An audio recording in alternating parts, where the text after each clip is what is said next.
McCulloch versus Maryland was a case heard by the Supreme Court of the United States during the Monroe administration.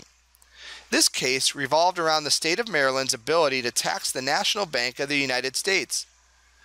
This Supreme Court decision, like all of their decisions, have helped to interpret the Constitution. The major issue surrounding McCulloch versus Maryland surrounded a state's ability to tax federal institutions. The National Bank held the federal government's money and loaned money to individuals without paying taxes. Maryland believed that this gave the National Bank an advantage over private banks that had to pay taxes.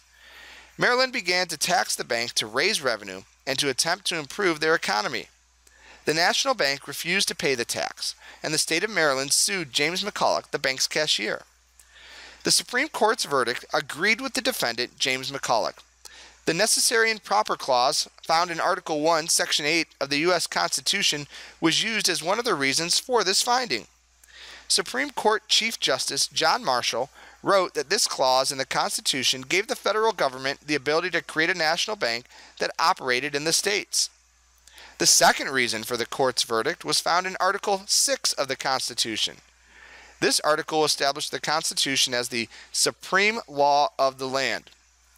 His decision stated that giving the states the ability to tax the federal government could undermine the federal government's power.